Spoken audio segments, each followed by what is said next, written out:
It was a little over 24 hours ago. The world watched aghast as the spire of Notre-Dame Cathedral collapsed in flames. 24 hours later, Our Lady is still standing.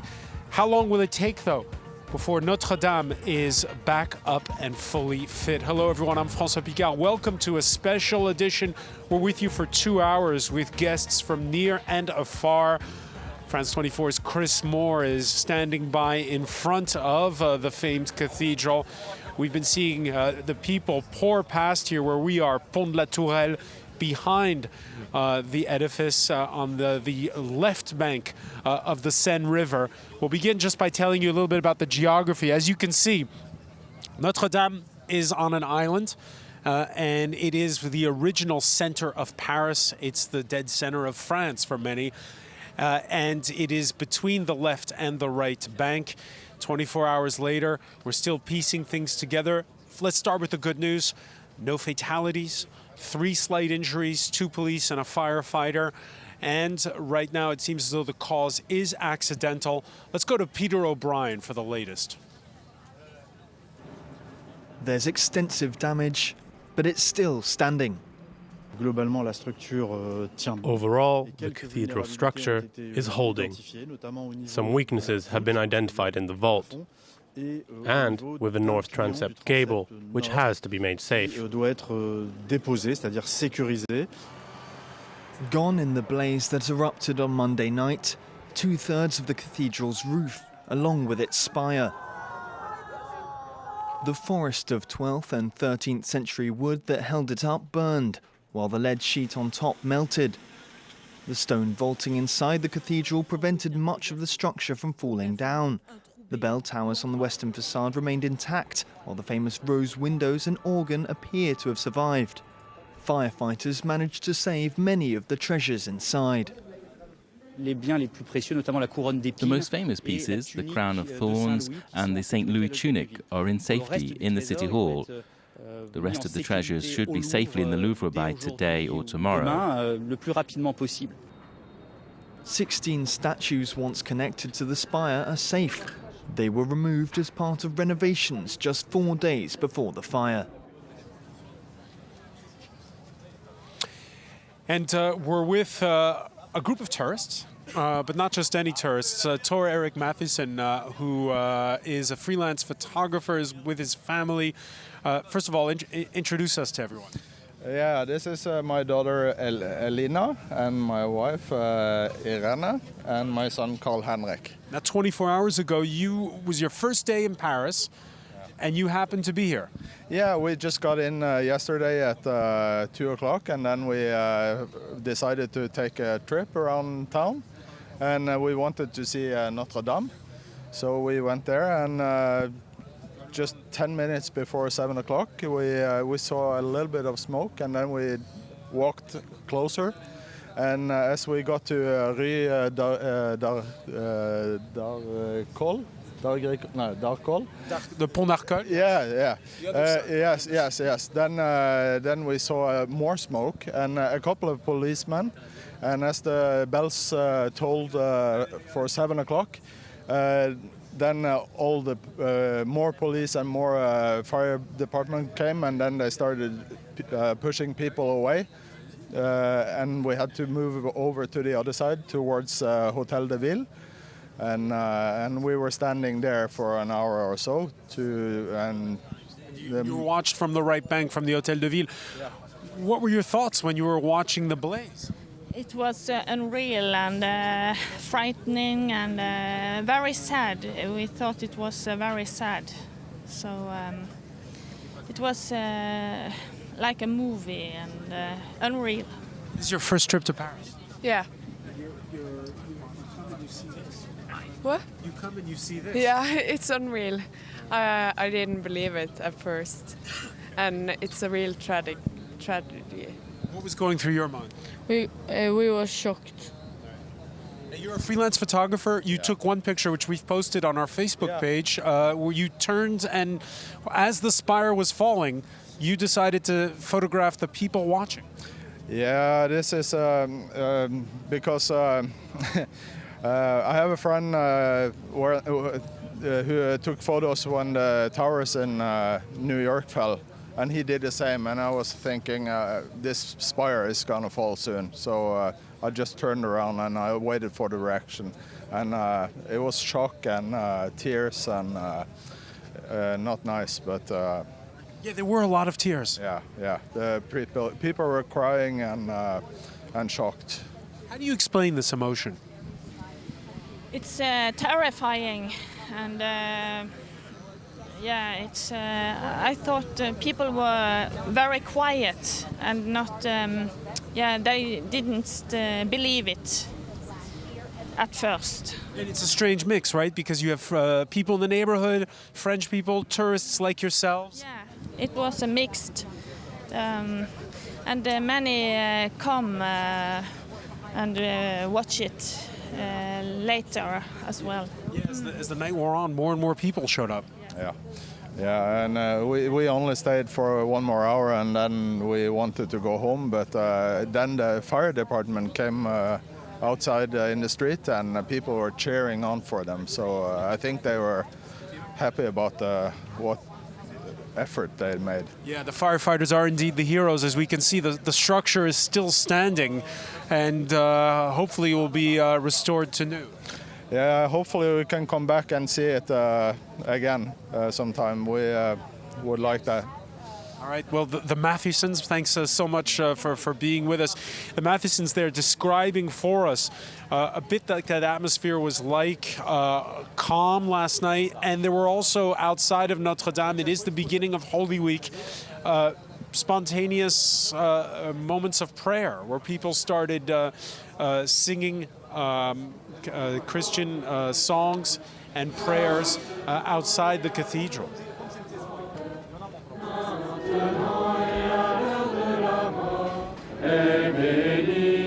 Sainte Marie, Mère de Dieu, ainsi soit-il, Maranatha.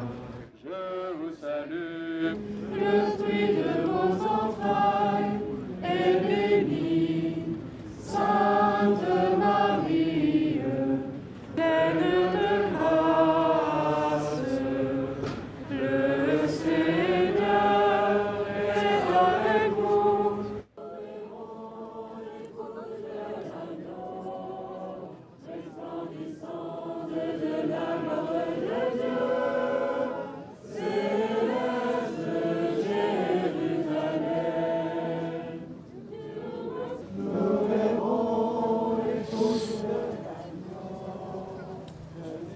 Let's go straight to the front of Notre-Dame Cathedral and the big square and France 24's Chris Moore. Chris, what's the latest where you are? We're a couple of 100 metres up the Seine from where you are, Francois. This square, as you said, behind me, you can see the edifice of the cathedral there, which of course has survived pretty much intact. But this square, in the run into Easter weekend, would normally be full of the faithful, full of visitors to Paris. As you can see behind me now, pretty much empty, apart from journalists, police, and fire crews. Now, we've got an update this afternoon from the Interior Ministry and other French authorities. About 100 or so firemen continue to work inside the cathedral after that blaze was declared officially extinguished this morning. There was relatively encouraging news from those authorities in terms of the strength of the structure of the cathedral, but at the same time, obviously, ongoing concern, not just over the level of destruction caused by the fire, but by the vast amounts of water that were pumped into the building. One of the apartment blocks just next to the cathedral behind me has been evacuated as a precaution, and as such it's only going to be emergency crews who are allowed in the building over the next 48 hours, which is obviously holding up to an extent the investigation into what went wrong and a full assessment of what exactly has been lost in this tragedy. We've of course had relatively encouraging news in terms of the treasures that were saved thanks to the efforts of fire crews and Paris city authorities, but a full assessment of what exactly happened inside, particularly in terms of the treasured stained glass windows in this cathedral. Full details of that we're not going to get for a while yet. Yeah, so a lot of the treasures which were lost, many that were saved, and the structure itself saved. Some 500 firefighters on the scene overnight. It took hours to put out the blaze. And Chris, we're going to listen now to the French Interior Minister, Christophe Castaner, paying tribute to those firefighters. More than emotions, words or tears, I want to share with you my pride. My pride in seeing the women and men who've taken it upon themselves to save Notre-Dame. 500 firefighters under the command of General Jean-Claude Gallet led an operation which was delicate yet effective and huge in scale, but above all, courageous. Of course, Chris, now the investigation is going to begin. For now, prosecutors saying the cause is accidental.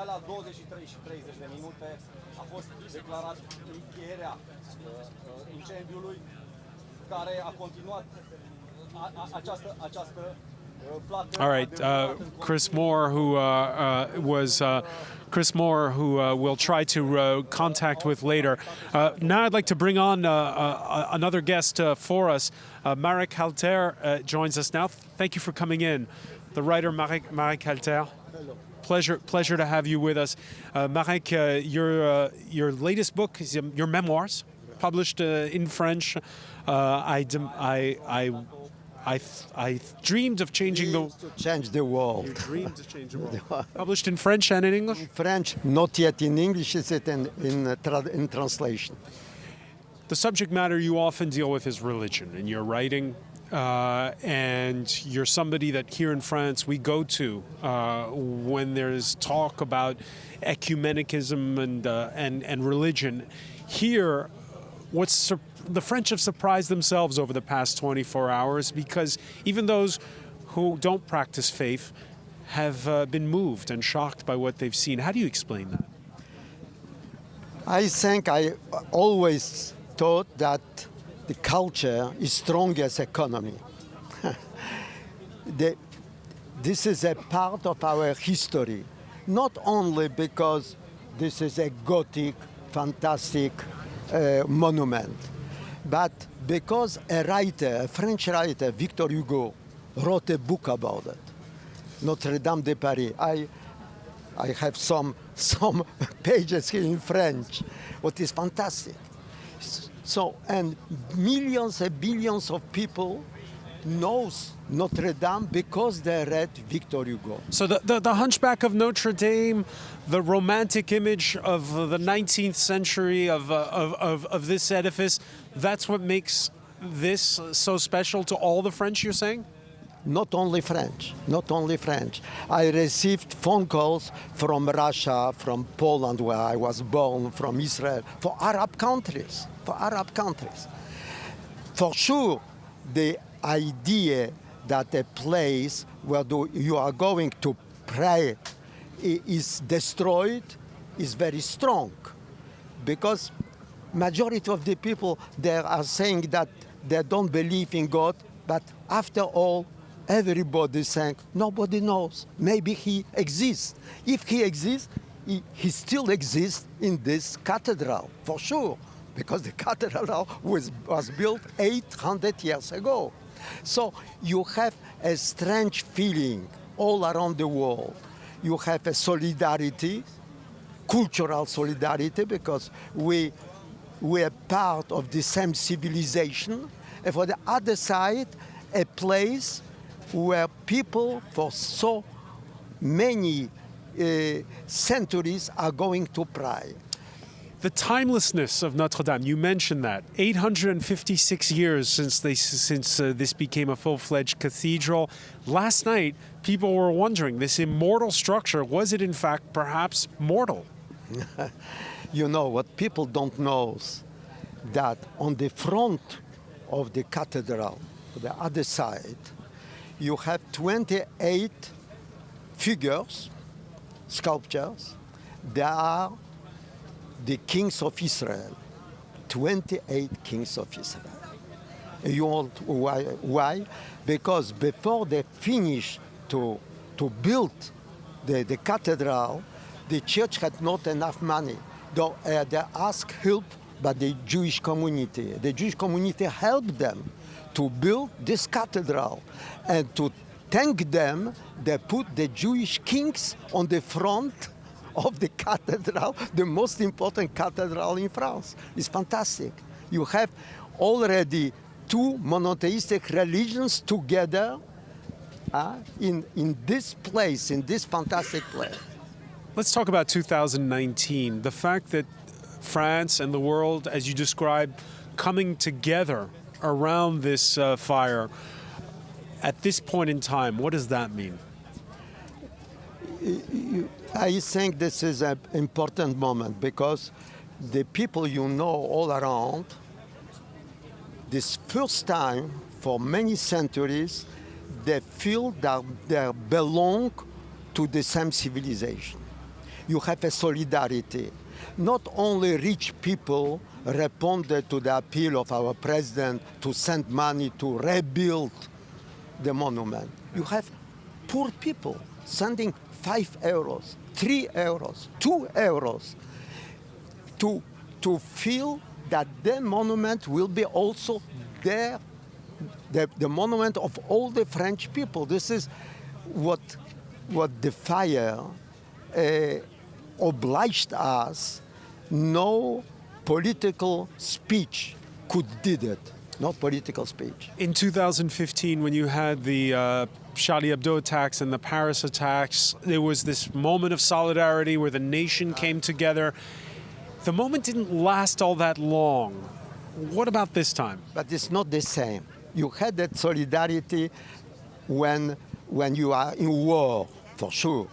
When you are attacked, when people are killed, or so you feel some solidarity against death, against injustice.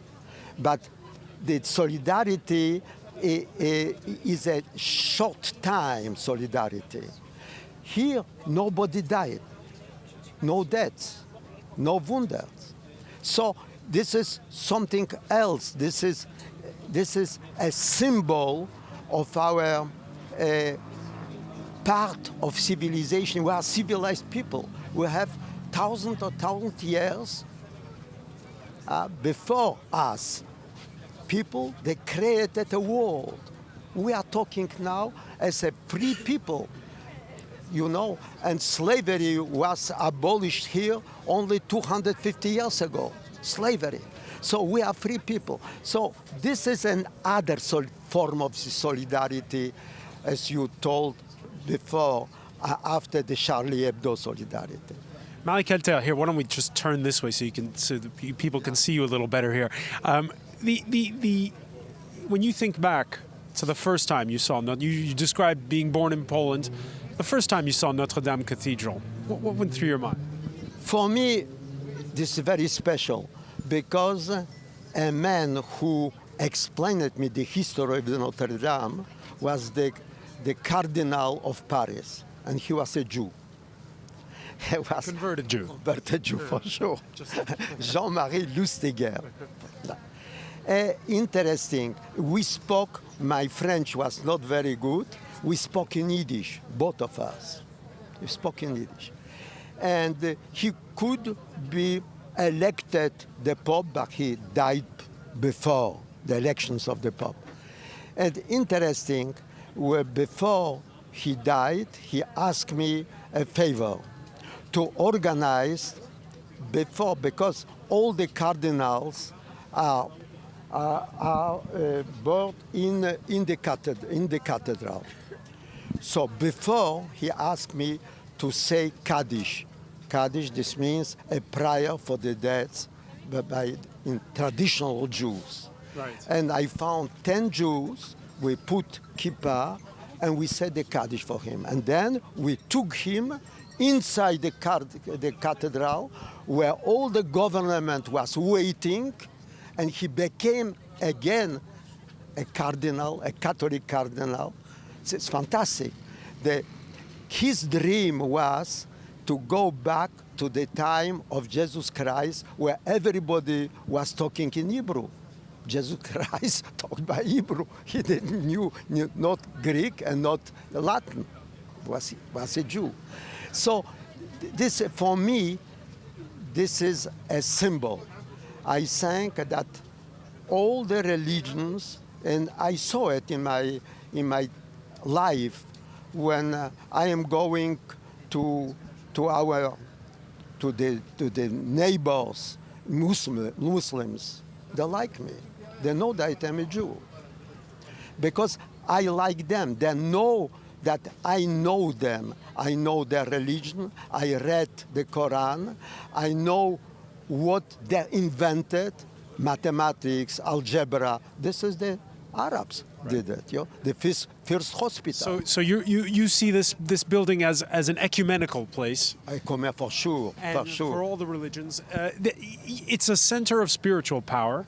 And when you have spiritual power, political power is not very far. No king of France was crowned here, but you had a king of England crowned here and a French emperor. What do you make of that? Because the politicians understand that the religion is not only religion. How to say that? The feeling to belong to a civilization, to a world, is stronger is political parties and political elections. And they know it. So they need the protection of the church, the protection of the synagogue, the protection of the mosque. They need it. This is the reason why in the States you have all the candidates to president are going to the rabbi, to Lubavitch, in Williamsburg. Why? Because nobody knows.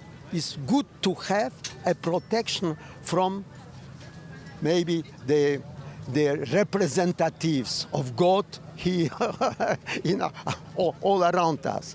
So I think what you said is very, very important. I know that our president will thank. He don't know when he will make his speech, who prepared for yesterday. Yeah, because he canceled it, just for our viewers to know.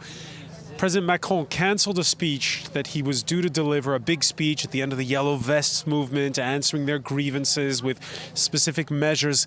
But when we saw at 6:50 p.m. yesterday that the fire billow out, he put that aside and came here. And he was right. He was right. His appeal for solidarity is stronger as his speech.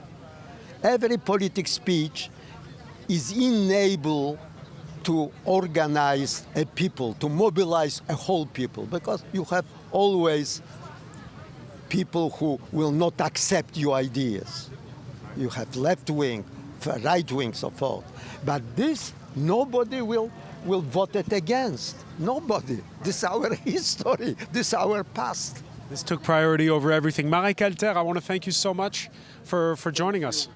Marek Alter, thank you so much for joining us. And Marek Alter mentioning there how now begins the battle for rebuilding. This call that was launched by the French president on Monday for people to give donations for the reconstruction of that roof, the restoration of Notre-Dame Cathedral. We have more on that story now from Nicholas Rushworth. People, even as they watched the blaze, wanted to help rebuild what is a jewel of French heritage. Several donor websites got into action. This is Notre-Dame de Paris, I love you. There were hundreds of donations from dozens of countries within hours on the website. The French heritage organization, the Fondation du Patrimoine, is organizing a national donor campaign. The money given by French residents is 2/3 tax deductible. Some people are saying the deduction should be increased to 90%. What would be symbolic, significant, simply beautiful, would be if everyone came together, rich or not. Even a small sum could enable us to restore the cathedral's symbolic value.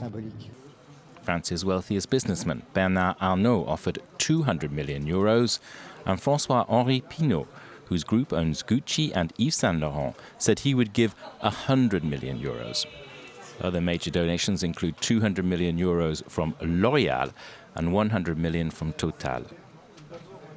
The Paris mayor, Anne Hidalgo, has proposed organising an international donor conference to coordinate pledges.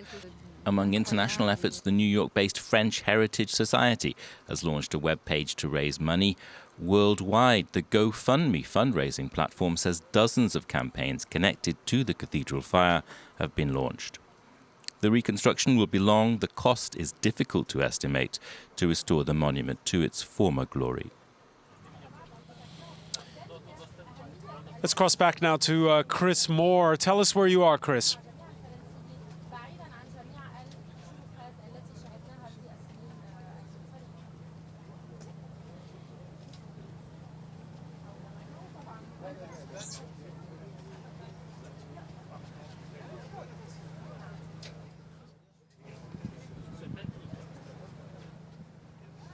I'm sorry, we're trying to find out. Let's see with Paris where we're going next. Can we cross over to Chris Moore?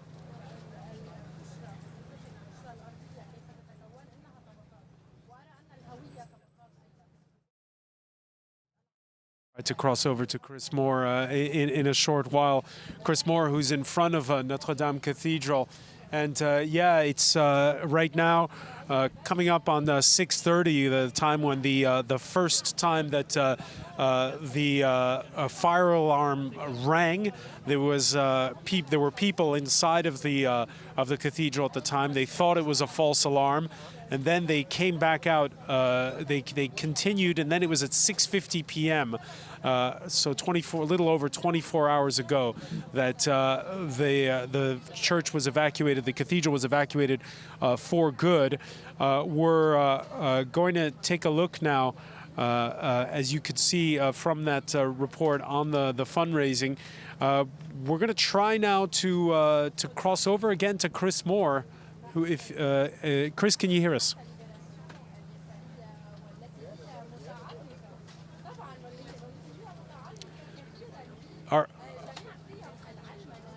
All right, so let's take a look now as we begin to figure out what exactly happened. Again, as we told you earlier, the Paris prosecutor ruling that it is accidental for now. It appears as though the fire began in the eaves, right under the roof. Let's get the latest now on the investigation. Workers from the Notre-Dame restoration site were called in to talk to police. Investigators have spoken to more than 20 of them since Monday's blaze. They were working on scaffolding at the cathedral spire before the fire broke out. At this point, our main line of inquiry is that this was accidental, with the fire starting in the roof's timbers, linked to renovation work underway. Nothing today suggests that this was a criminal act. Investigation on site is not possible at the moment, with the cathedral structure considered still unstable. Access is restricted to the fire services. The Paris prosecutor says what is known is that a first fire warning was given at 6:20 p.m. on Monday evening. Checks were made but didn't confirm a fire had started. Then, 23 minutes later, there was a second alert and flames were seen engulfing the roof and spire. They came from the roof's attic space. Oak beams burned all too easily. The investigation's focus will also be on the company hired for renovation of the wooden roof structure and whether installation of the scaffolding had any role to play. The restoration will continue. The task, though, now is far greater.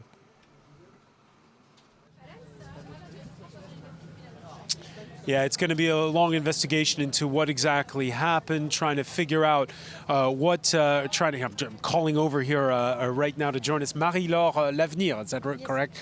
Yeah, our next guest joins us now. It's going to be a while before they figure out what exactly happens. Yeah, it's a bit improvised here, having all these TV crews back and forth. Let's introduce you properly.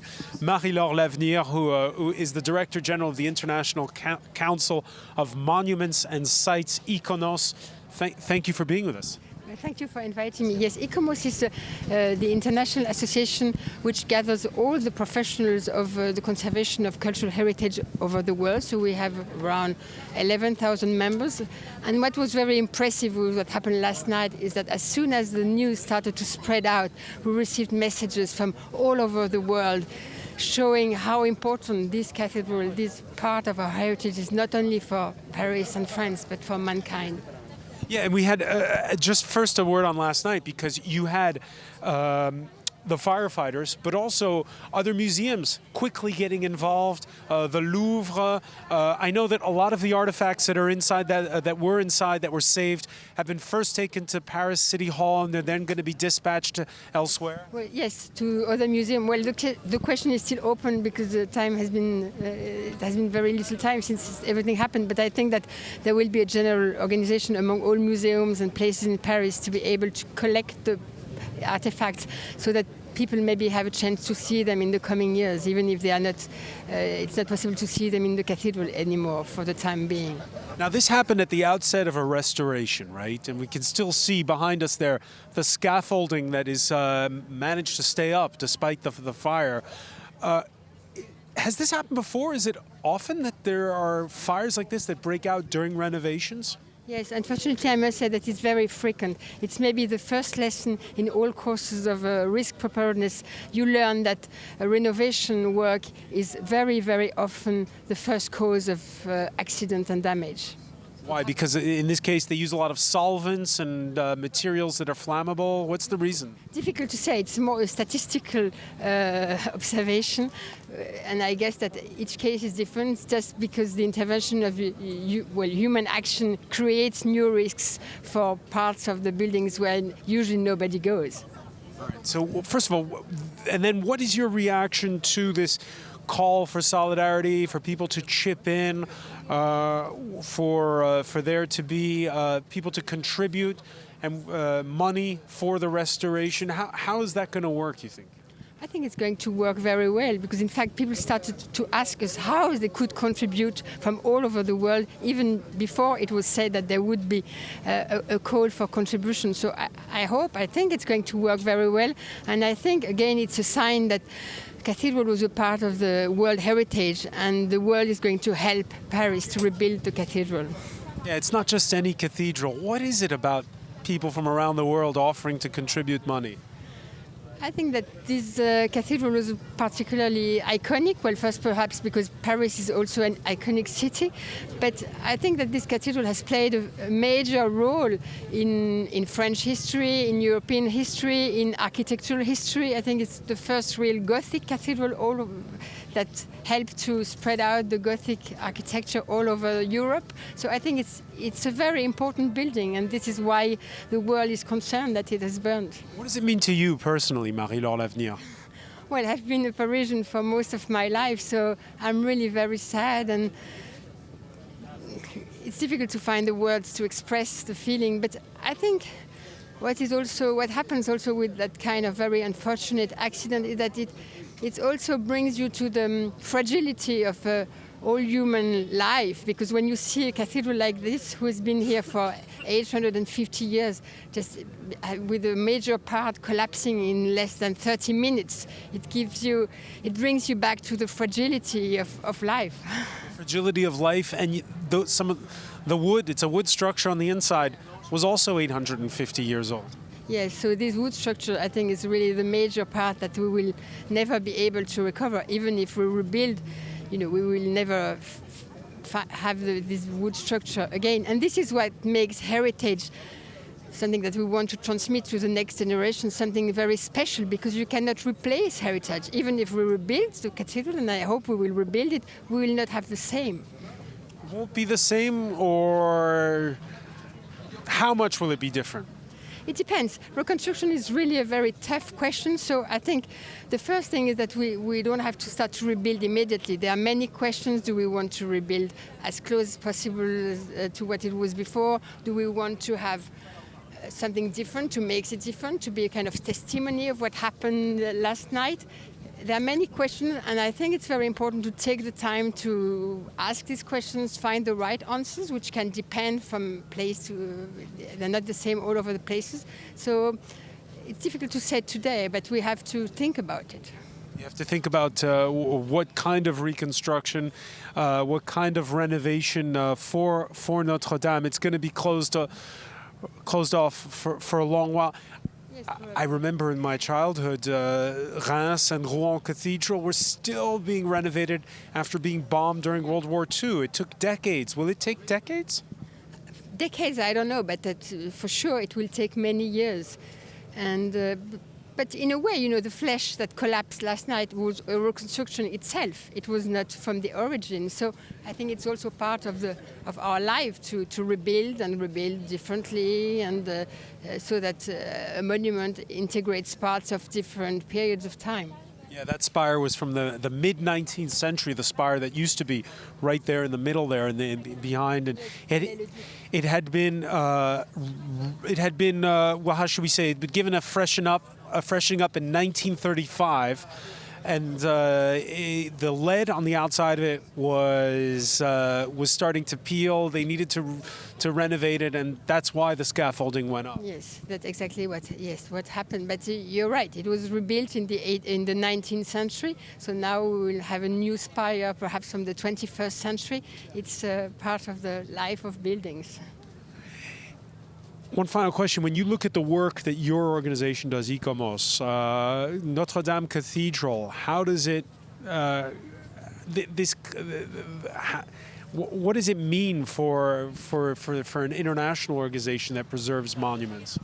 It means really a very, very special part of the World Heritage, which is a testimony of the memory of mankind, the history of mankind. It's also an incarnation of our values. So for all these reasons, it's something really very important that has been lost, even if it can be rebuilt.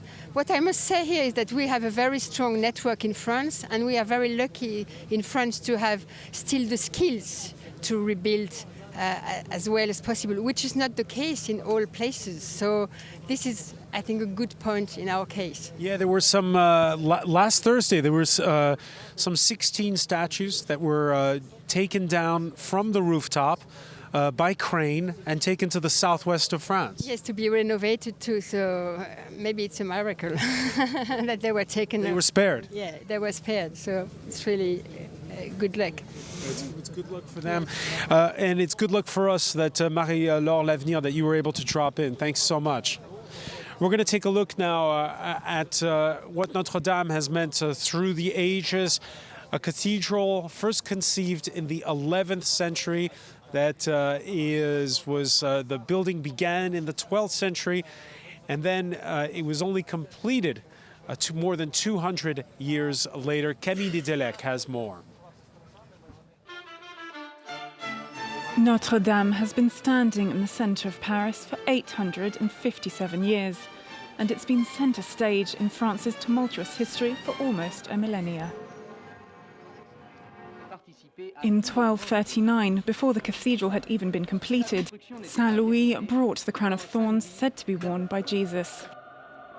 The cathedral has borne witness to France's major events throughout history. 200 years after building work began, the cathedral was finally finished. It became a symbol of reconciliation when the then Protestant King Henri IV married his Catholic wife there. But in his own way, he entered the cathedral only to duck out again during the religious ceremony, to the approval of Parisians who didn't want the wedding to go ahead. It's a medieval jewel of Gothic architecture that saw the reigns of Louis XIII and the Sun King Louis XIV. But the French Revolution took its toll. The Gallery of the Kings was destroyed and its treasures pillaged. Notre-Dame was a shadow of its former self. But Napoleon put the neglected beauty back on the map when he was crowned emperor in 1804, and in the 1850s the cathedral was renovated. And then came the era of the Republic and the wars. Just hours after Nazi troops left Paris in 1944, it's where General de Gaulle celebrated the liberation of the city. Le général de Gaulle, il n'imaginait pas un seul instant.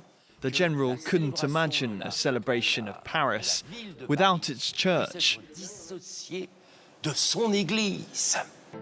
Général de Gaulle's funeral was held there in 1970, as was the funeral of French President Francois Mitterrand in 1996.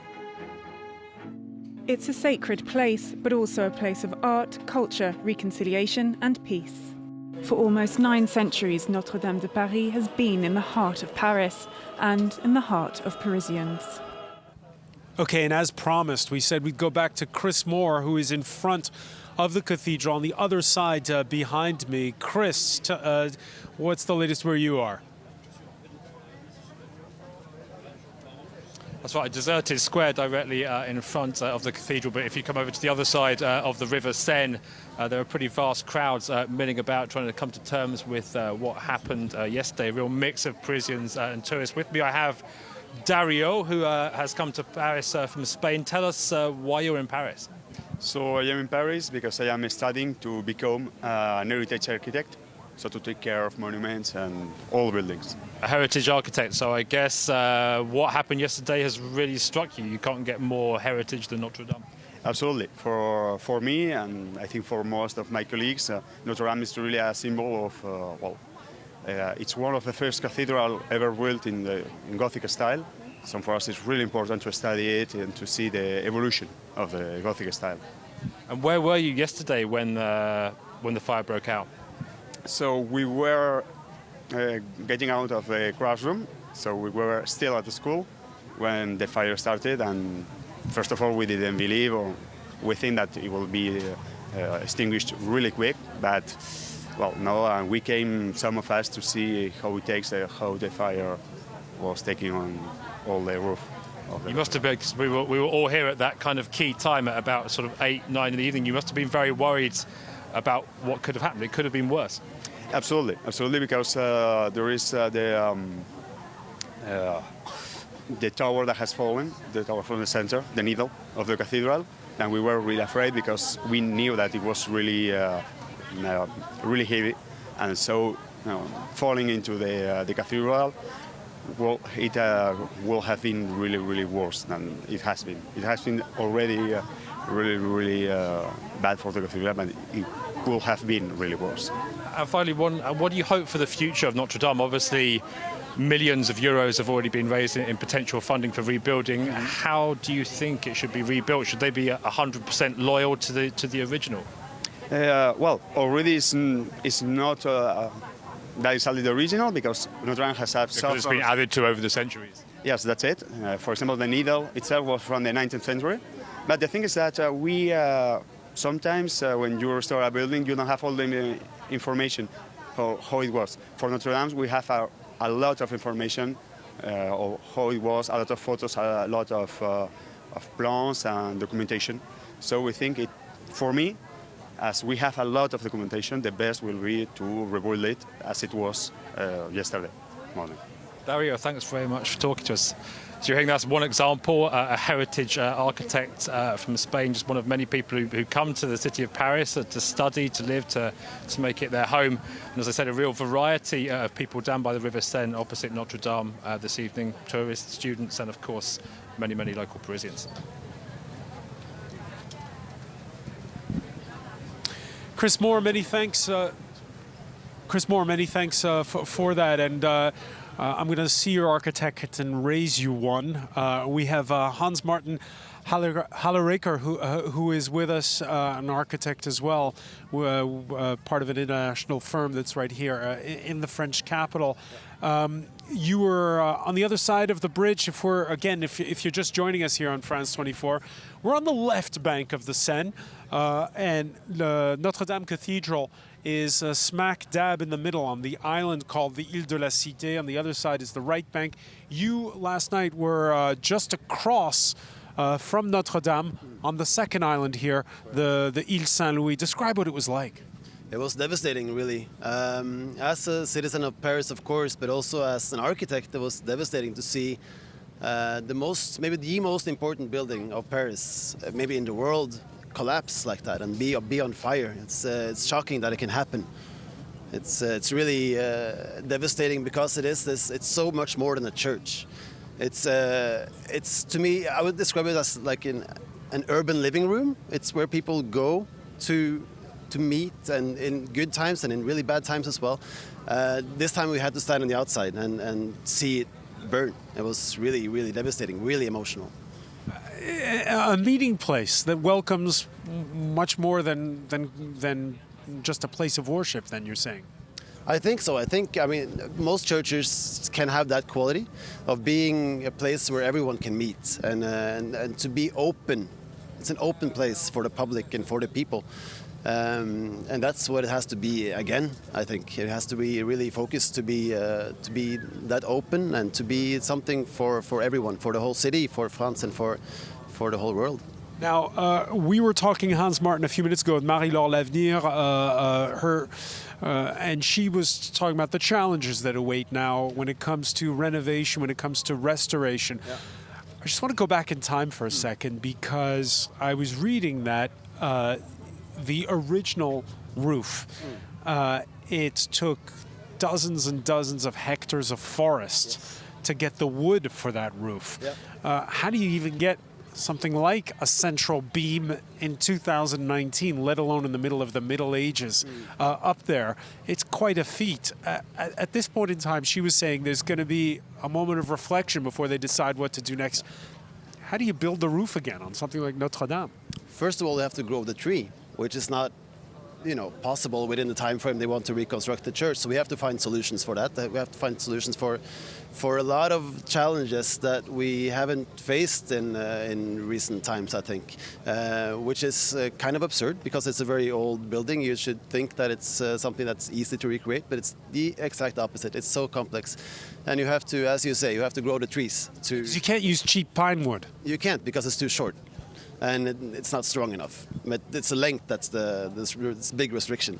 So then you have to discuss what can we do, what kind of material can we use, and that's something we have to start discussing in this process. What's your thoughts? What would you like to see? It's way too early to say something about it, I think. But I think what is important for us now is to come together, both academically and financially, of course, which was what is happening now, that everyone comes together internationally and helps to reconstruct this. And I'm sure that architects around the world will have thoughts on this. It's a very important project to reconstruct this church, and how we build the roof, how we would do all these things that we have to do, we don't know yet. But in what spirit do you renovate it? Do you try to make it exactly what it was, or do you have to change things slightly? That's the discussion that has to take place. I think you would have to change things. You cannot do everything the same way because we're not able to. We don't have, for example, the large, long trees in France, at least, and it's not supposed to be the same. That's a discussion we have to have, and it's way too early to comment on how to do it. Only, I think, 24 hours after the fire. So if it's different, how would it be different? You could imagine different materials. You can imagine it being done in different ways. But I think the overall image of the church has to be the same. It's, of course, mainly the roof. Luckily, we're lucky to see that parts, at least, of the interior is still intact. And there's something to be done there as well. And how we do it, well, to say it like this, I don't think it should be all steel and glass. But it must be reconstructed in a very, let's say, emotional way. We have to engage in this task and take time and to talk together, I think, across the boundaries of disciplines, architects and artists, architects and engineers and heritage architects, for example. I think that's something that's very important for the project that we're facing here, that I think France is very well suited to take a challenge like this, because France has a great tradition of educating heritage architects, which is quite rare, actually, because I think it's almost obvious to have so many we have a lot of old buildings to restore. Important old buildings in this country, like this one, and you get like a task like this. I think France is in a good place because you have this academic profession, which is quite rare and very skilled and educated and well suited to take on a challenge like this, together with maybe an international network of architects. So it was people from 80 different trades that built the original Notre-Dame Cathedral between the 12th and the 14th century. There's the question of what you want to build, and then it's going to be a mammoth project directing that. Absolutely, and we need good people in that process, and I'm sure those people are out there. But I think at first, many people has to speak together, talk together, and find the right solutions, and to do it quite soon. We have to really make sure that this building doesn't become a ruin, doesn't become a ghost building. That can happen when these processes start to be difficult. We need to hurry to reconstruct it, I think, but slowly, hurry slowly is something I would think is the key word here. Decisions have to be made.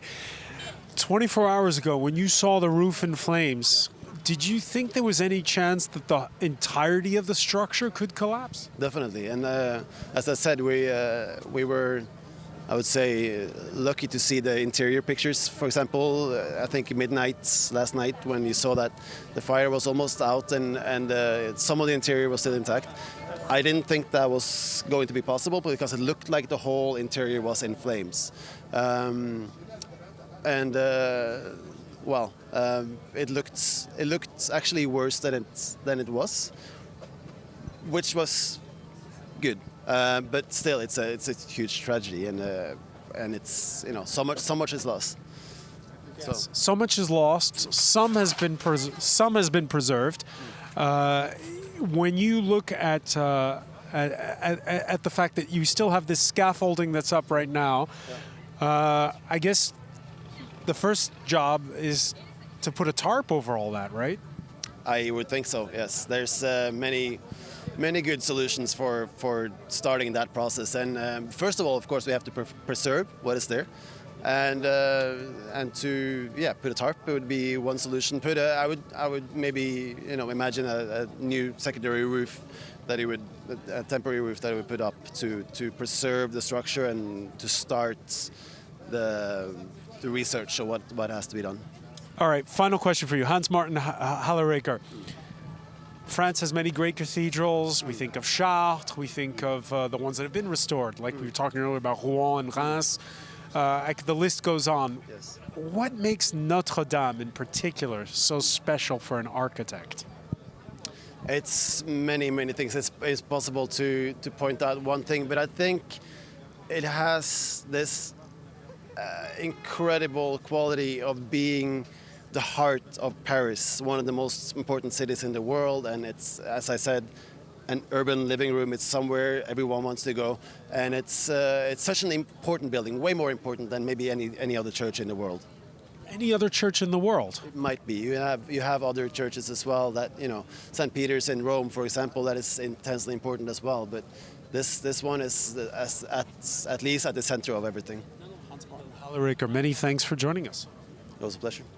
So there you have it, perhaps alongside St. Peter's Basilica in Rome, one of the most important churches in the world. I'm looking at my watch because we're coming up to the 7 o'clock hour here on France 24. We are looking at live images of the cathedral. There's going to be a speech, by the way, by the French president who was on the scene 24 hours ago, and who will be speaking to the French nation in a little over 1 hour's time. Emmanuel Macron, who issued that appeal to rebuild Notre-Dame, and the fund has been set up. Pledges have already come in, some small, some very large. Two of France's wealthiest entrepreneurs have already pledged sums of 100 and 200 million euros for the reconstruction of Notre-Dame Cathedral. It's been a strange day here in the capital, a feeling of loss, but also of coming together for the citizens of this city. As we see again those images of the cathedral on a day when authorities are trying to take stock of all that's been lost here at Notre-Dame Cathedral. I'm being told that we have live images coming in from the. Sorry, I can barely hear the newsroom. Alessandro. All right, we have live pictures from Westminster Abbey in London, where one of the places where they've been paying tribute to Notre-Dame and expressing solidarity with the French and the French Catholic Church as it enters Easter Holy Week at the time of this blaze. Right now, here on France 24,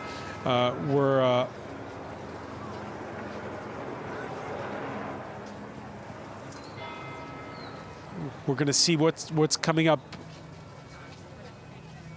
We're going to see what's coming next and what are the challenges that await, especially because this renovation of Notre-Dame, it was already a multi-million euro renovation that had been undertaken, had only just been started.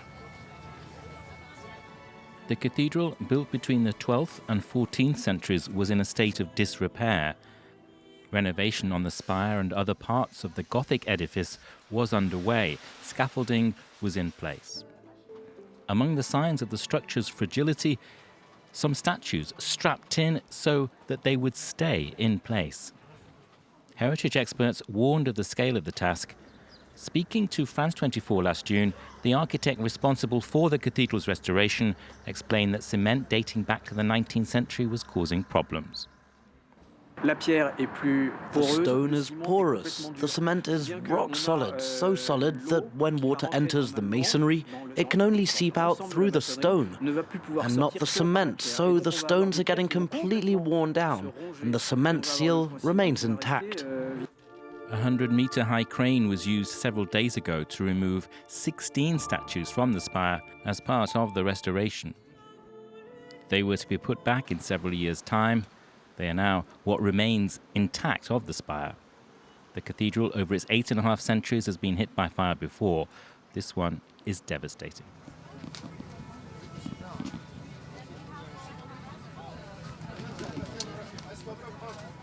Okay, well, we're back here we're back here live, and I'm in the company of Virginie Larousse. Thank you for joining us. Virginie, introduce yourself.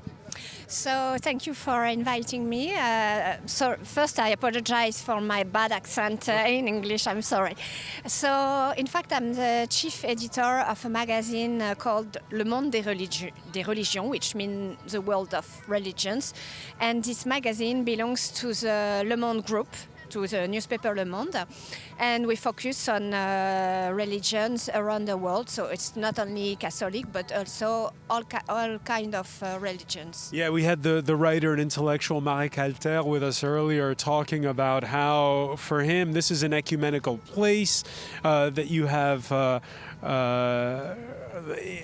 converted Jew who used to be the Archbishop of Paris, that he knew well, and we've been hearing tributes coming in from. We just saw those images from Westminster from people of other faiths. Absolutely, and in Paris, for instance, there's the Institut du Monde Arabe, Institute of the Arabic World, just next to Notre-Dame, in fact. And today they announced that they would give money in order to help the renovation.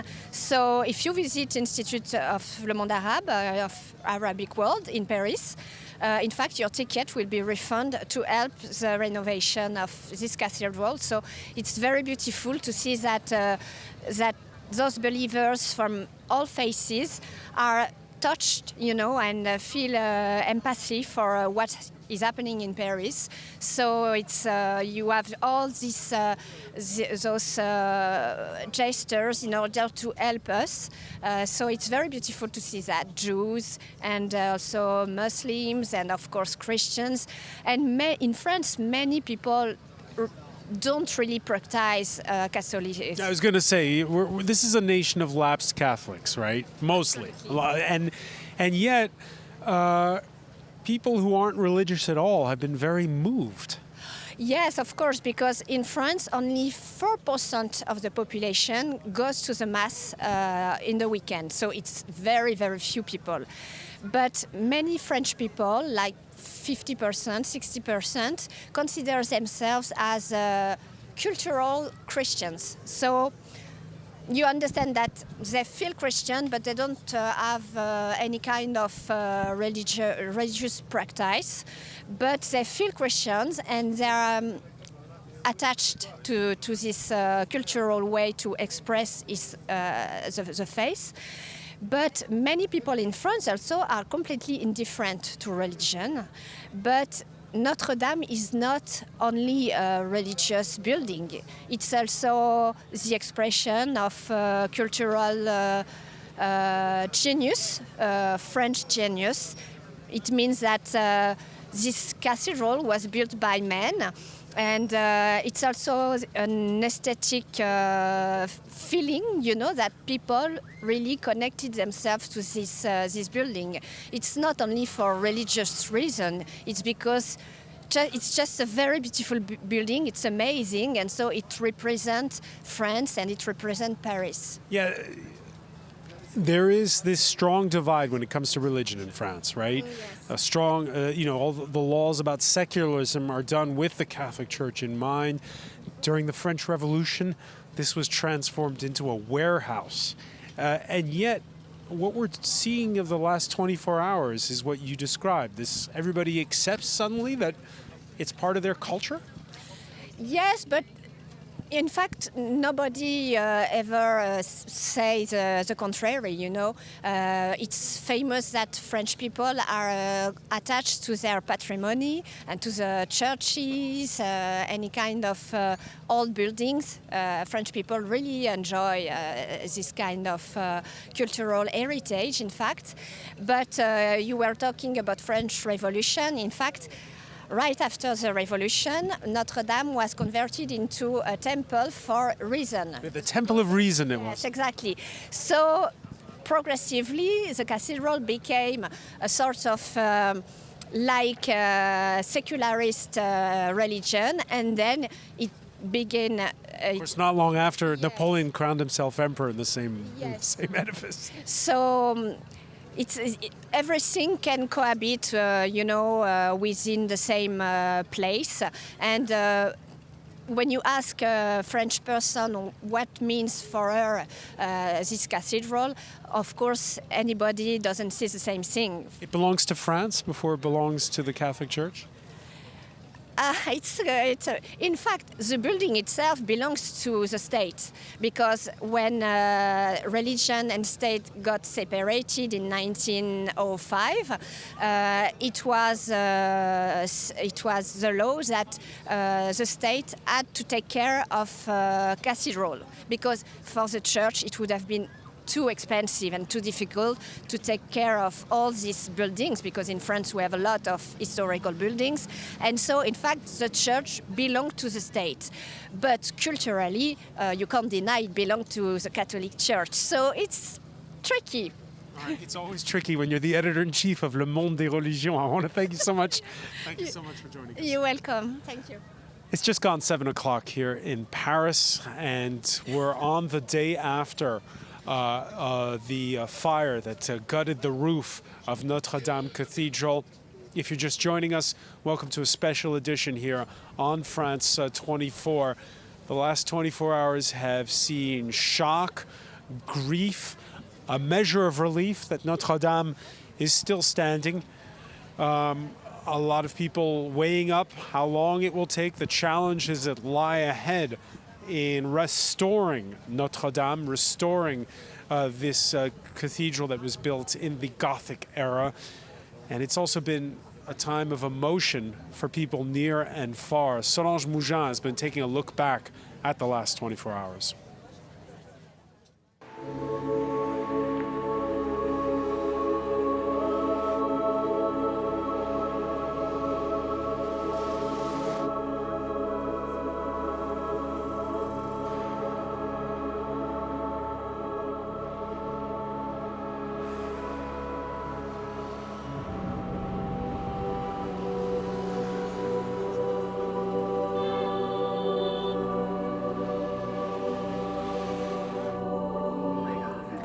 burning so fast.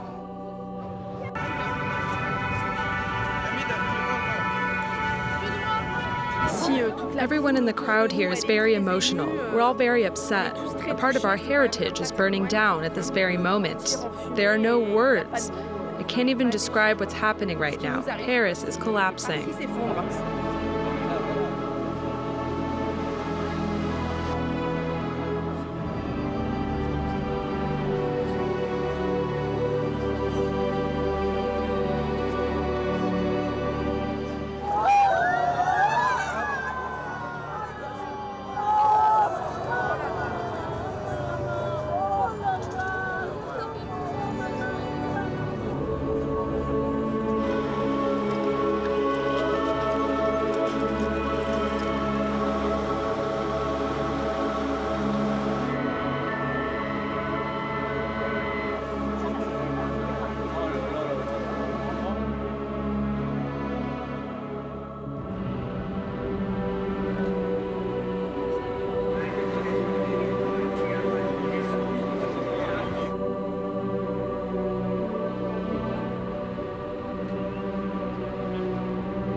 Il y a plus de 800 ans, more than 800 years ago, we knew how to build it.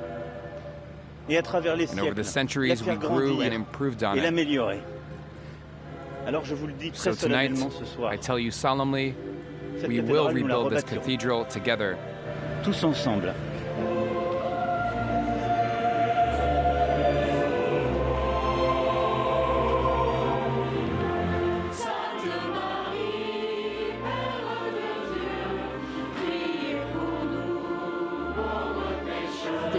It's one of the world's most visited monuments, so it's not just about old stones. It represents values and so many other things. C'est des valeurs, c'est beaucoup de choses.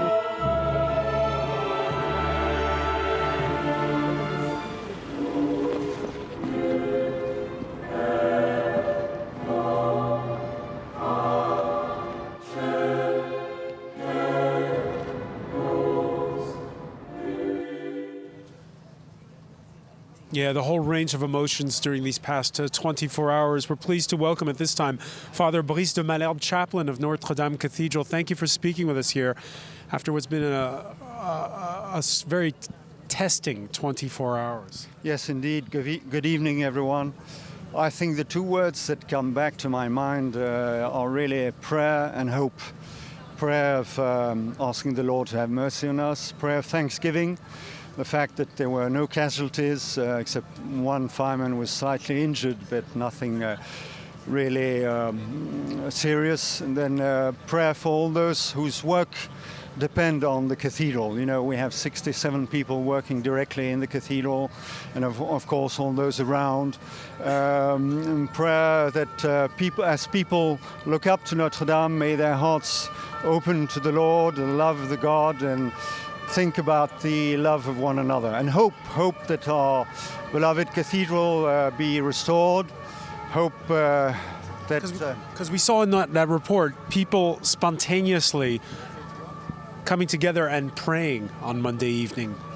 Yes, indeed. Well, you know, we just had, we're obviously celebrating Holy Week. We had Palm Sunday, and just for Sunday Mass in the evening, we had more than 3,000 people. So Notre Dame means a lot for the faithful and, of course, for all of France. And we discover how it means so much for the whole world. Notre Dame is a historical place, more than 150 years, a place where a lot of historical events have taken place. You know, on 15th August 1638, the first procession after King Louis XIII had consecrated the realm to God through the hands of the Virgin Mary. And the 2nd of December 1804, the coronation of Napoleon. And then 26th of August 1944, Magnificat for Liberation Day with General de Gaulle, and closer to us on the 15th of November 2015, after the terrible terrorist attacks in Paris, the Mass for France. We even have had, although we French don't like to think about it, but the coronation of a British king, Henry VI, on the 2nd of December 1438. But to be more positive, and one of the most really moving celebrations in Notre-Dame is on Poppy Day, where the whole of the representatives from the whole of the Commonwealth gather in Notre-Dame to pray in an ecumenical celebration for all those that have lost their lives in World War I and different conflicts. So there was a Te Deum after World War I. It was evoked in the wake as one of those memorable days that you mentioned. Let's just talk a minute, Father, about how things are going when you're the chaplain of Notre-Dame at this point. Your apartments are just on the north side of the cathedral. You were not evacuated, but you were talking about those dozens of staff. What's the plan now? Well, of course, we try to live hour by hour, and as I mentioned, our thoughts really go towards all those that work in Notre-Dame, because obviously we don't know what will happen in the future. It's a terrible loss. And as for the religious celebrations, the Archbishop has just told us that we'll have a celebration tomorrow for the benediction of holy oils at Saint-Sulpice and the other. So the Church of Saint-Sulpice here in the 6th arrondissement of Paris on the left bank. Indeed, and we'll have at least our Archbishop Monsignor Petit will preside on Holy Thursday, Holy Friday celebrations in Saint-Sulpice, including the Paschal Vigil, where he will christen a few faithful, and then Sunday Easter Mass will be at least presided by our Archbishop in Saint-Eustache, which is in the 1st arrondissement. On the right bank. On the right bank, which is another of the big. We have about 100 churches in Paris, and a lot of them are large, well, not a certain number of them are large and very beautiful churches too. When you look now and you see the structure is still there, earlier we had an architect tell us it could have been a lot worse. It could have been the whole edifice that could have collapsed. Yeah. Of course, we're all under trauma, but as you mentioned, and as I said, we are in prayer thanksgiving, first of all, no casualties, and the fact that Notre-Dame is still there physically, although of course 2 places in the roof have collapsed, so during years I guess we won't be able to celebrate, although I guess as soon as possible work will be done. And as a matter of fact, the unfortunate thing is that probably as it often happens, we had restoration work just beginning, and maybe there has been an accident linked to that. We don't really know, but it's anyhow, we were already planning to have a heavy restoration, and so who knows, maybe in 5 years' time we'll be able to celebrate anew in Notre-Dame and welcome the visitors that come by million. And have you been surprised over the past 24 hours by the outpouring from people who are not Catholic? Surprised, yes and no. Surprised, positively surprised, and it warms our hearts, of course. But among the visitors, we have a fair amount of non-Christians, even Muslims, come and say, but can we enter a cathedral? Yes, of course, as long as you respect. And we have every day there's a priest permanently present to welcome people and to give the sacrament of reconciliation, confession to those who wish. And we sometimes have non-Christians that come to speak to us. They come to see a religious man, and they want to share in something that's deep in her heart. And what struck me once is that this woman came to me and said, "You're a priest?" I said, "Yes." "Well, I'm a non-believer, but tell men, that when they build this kind of cathedral. They cannot wage war to one another. So I think Notre-Dame is certainly one of the magical aspects of Notre-Dame. It was built over 2 centuries. People in their spare time after their day job would come and help on the construction site. It's really a labor of love, this edifice. Yeah, and one thing that's very striking is that when in 1163, under the direction of Bishop Moïse de Sully, it was decided to begin to build the cathedral. They wanted simultaneously to begin building the cathedral and begin building the Hôtel Dieu, which is still there, one of the hospitals of Paris. And the idea was to say, okay, our job as Christians is to serve the Lord on the altar and to serve the Lord especially present in the sick. It's the hospital that's just across the street on the main square there. Absolutely, and obviously, as you can imagine, I had a lot of phone calls yesterday, including from English-speaking friends from the States or from England. And one of the phone calls was from one of my friends who's chaplain in one of the great hospitals in Paris, and for whom Notre-Dame means a lot, because he converted to Christianity a few years ago in Notre-Dame. But he told me, Notre-Dame is a great sanctuary, but Notre-Dame will be restored.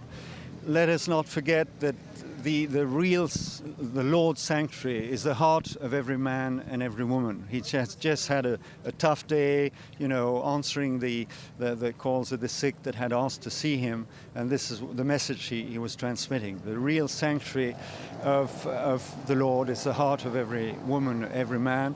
This doesn't mean, of course, that we don't hope, as I said, that the restoration of the building, which is a place which helps people to raise their mind up to transcendence and to the Lord. We do hope that the restoration will take place soon, but we can serve the Lord and serve our brothers and sisters wherever we are. All right. Well, it's certainly an Easter week that Paris and France and perhaps the world will never forget. Father Brice de Malherbe, I want to thank you so much, chaplain of Notre-Dame Cathedral. Thank you so much for being with us. So let's cross now over to France 24's Chris Moore. We're behind Notre-Dame Cathedral. Chris, you're on the other side. That's right, yeah, in a garden just opposite Notre-Dame on the banks of the River Seine. It's normally pretty busy around here, a popular place to walk of an evening, but even busier than usual at the moment. People obviously feeling they have to come down to witness, to contemplate what happened yesterday. We've met a lot of French people, a lot of Parisians are doing that. Also, a lot of people from overseas who've made their home here in Paris, including Jin, who's here from the Philippines. Who's going to tell us a little about how all this has made her feel. How did you feel when you learned about this yesterday? Tell us where you were and how you learned about it. Of course, I'm sad. It's like when I was telling to my friends what happened, they said like, "Oh no, that's one of our dream destinations." So it's devastating to watch it burning on TV. Yeah, it's really sad. And why did you feel you had to come down here today to see this for yourself? Because I wanted to see how it looks like after the fire, and I want to know if it's still, so many restoration to do or something like that. I'm not an engineer, but of course, it's, I think, as a citizen also, because it's famous, it's not only in France, but even in my country, Philippines, it's, I wanted to know the after fire looks of the Notre-Dame. So you're saying that Notre-Dame is well known and even significant in the Philippines? It's well known? Yeah, it is well known because of the tourists. It's one of the best tourist attractions. But it says Notre-Dame. It's everyone's woman, and it's the history of it. If I'm not mistaken, it's like 820 years old. So it's like a history, an old history, just burned for like in a snap, like for seconds. Yeah, it's really devastating. And what do you hope will happen to the building in the future? You want to see it rebuilt, obviously. Well, it won't be the same anymore, but the history will always be there. But it won't be the same like the way it used to be, the concrete, or how do you call it? But if they will manage to restore it, that would be great, because I'm pretty sure anywhere in the world will still love to come and visit Paris. Jim, thanks very much for talking to us. another example of the profile really this building had around the world, and some of the emotions which it elicits. And as I said, it's very busy here on the banks of the Seine tonight.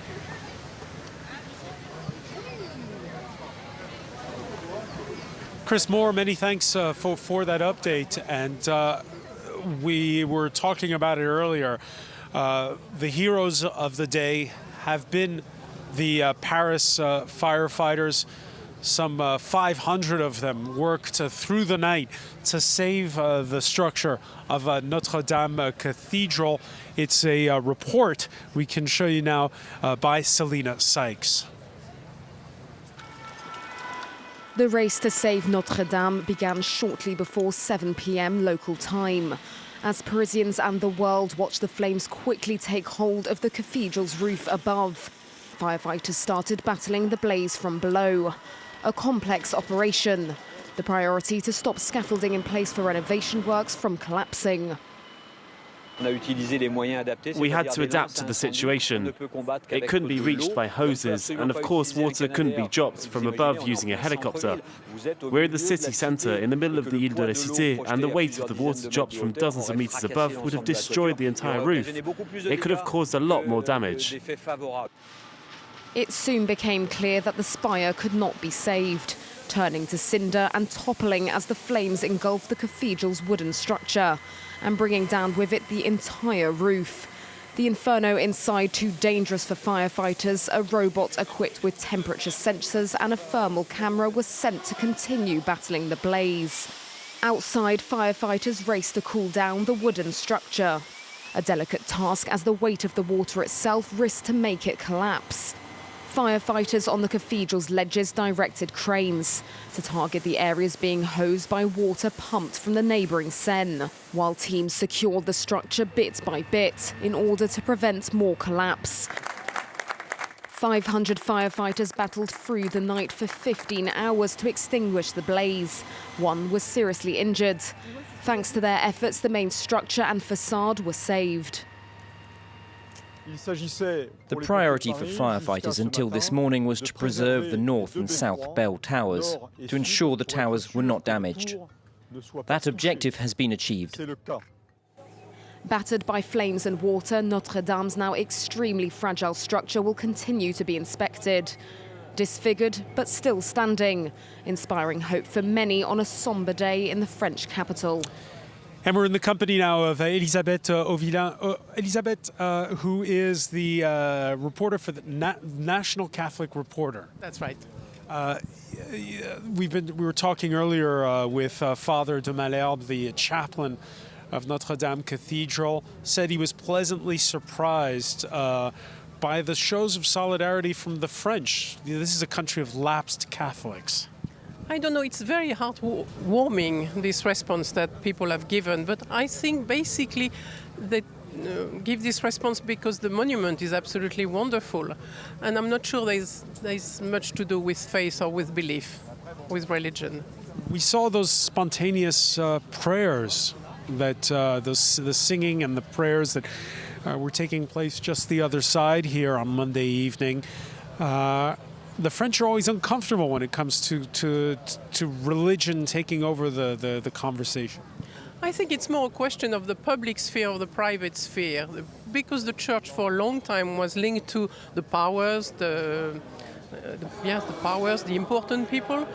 Religion now has become a very private thing, and a lot of Christian people do not like to show that they are actually believers, so they go to a church to pray, and when the church is burning, they pray in the street. They pray in the street because the church was burning, but people have been showing affection the last 24 hours for Notre-Dame. You're saying it's more as a cultural institution. It's both. It's both. I think it's more a monument than a place to worship. When you go to Notre-Dame, you see a lot of people who just want to look at the beauty of this place, which is unique and will remain unique. You don't always see, except on Holy Week, like right now, people praying or special mass, special occasions, special conferences, a lot of events. But on a daily basis, it is just a place to visit, and it's worth it.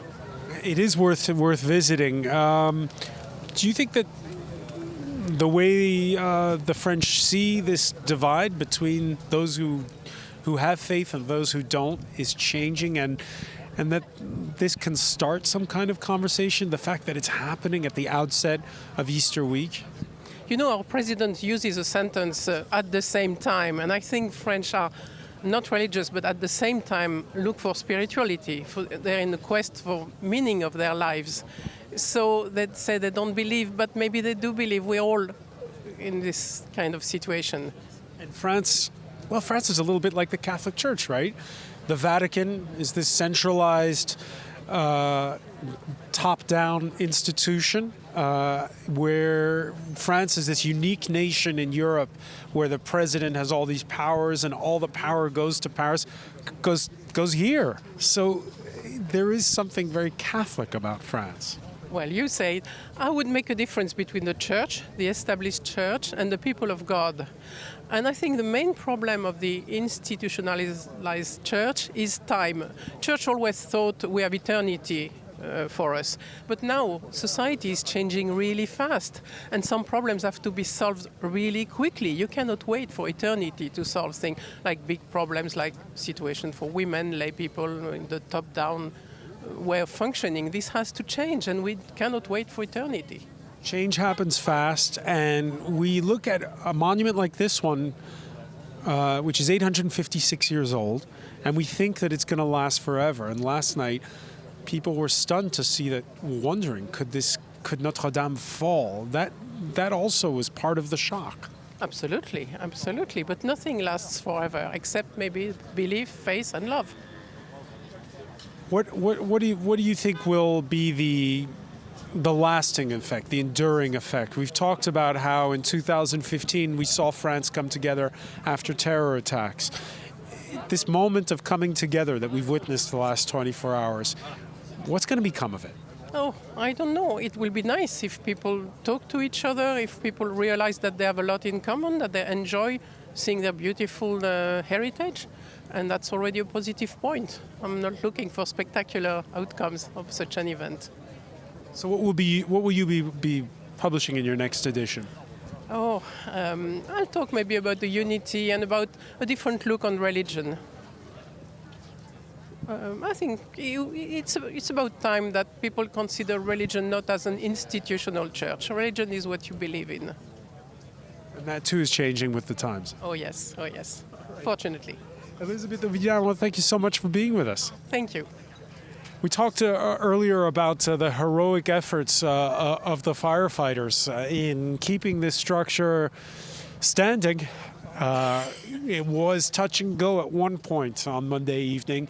Out have also come a lot of saved treasures. Many of them are being stored. We're on the left bank here, the other side of the river, at Paris City Hall before they're dispatched to various museums. Let's get more on that story now from Aaron Ogunke. This protected room holds a portion of Notre-Dame's recovered treasures. Furniture, chandeliers, and candlesticks. All saved thanks to a human chain, which permitted firefighters to remove the treasures from the flame-engulfed edifice, one by one. They had to go through the smoke and the falling melted debris to remove them and keep them protected. It was a delicate, dangerous operation. The artifacts were carefully escorted to the Paris City Hall building, located nearby. The first treasure to be saved, the Holy Crown of Thorns, which King Louis IX brought to France in the 13th century. The relic, invaluable to Catholic worshippers, was purportedly laid on the head of Jesus Christ shortly before his crucifixion.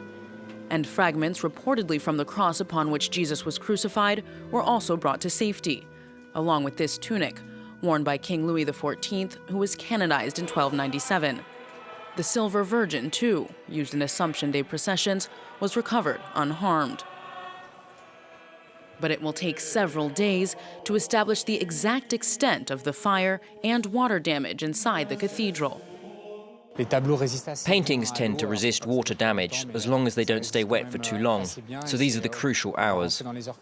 We have to secure the nave, and once we're sure there's no risk of collapse, we can go in and prioritize taking whatever items we can to a protected place. Firefighters managed to remove several important paintings while the blaze was still underway. but not all of them. As for the Great Organ and its 7,300 pipes, there is some water damage. But for now, the rose windows dating back to the 12th and 13th centuries are unharmed. And the same goes for the 13-ton Bourdon Emmanuel bell, the cathedral's oldest, which was inaugurated by Louis XIV. After they're inventoried, all of the recovered treasures will be entrusted to the care of national museums, then transported to undisclosed locations.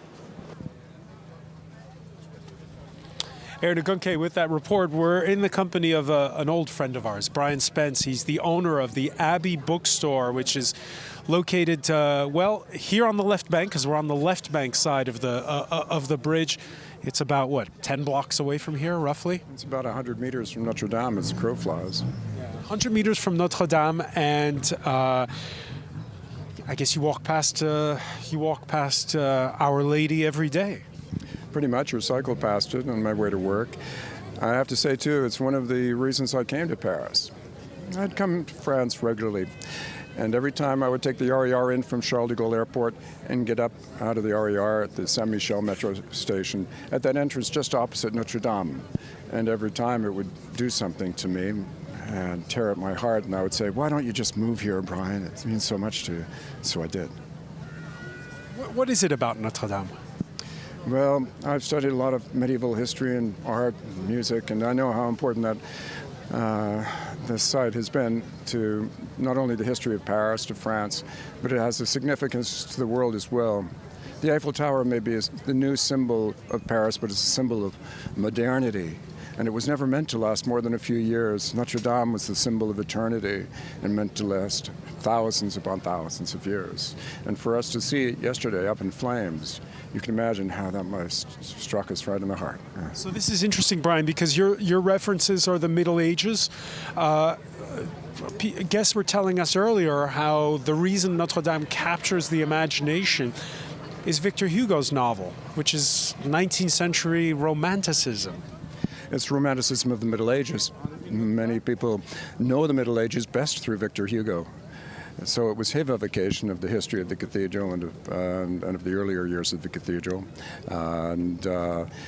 Yes, but I think that most people who know the image of Notre-Dame know it as being a symbol for the city and the country, and know the history of the cathedral as being the first seat of the most important school in Europe, and basically the nucleus of the university, which was the nucleus of the left bank, and which then became one of the most important university in Europe. The Sorbonne we're talking about. That's right. Well, of course, in those days, there were 60 colleges, not just the Sorbonne. And those 60 colleges, only 4 are left. But the medieval cathedral was where the culture of learning began, and not just of theology, but of philosophy as well.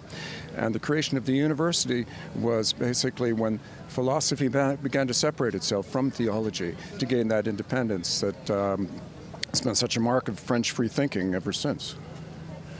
It's interesting. You're describing it as a place of free thinking. Earlier we had Father Malherbe, who's the chaplain of Notre-Dame Cathedral, and he was looking at it in terms of great religious dates. And before that, we had another guest who described it as a symbol of power, right? You had an English king and a French emperor who were crowned here. You had Henry IV ending the War of Religions by leading a procession to that very place.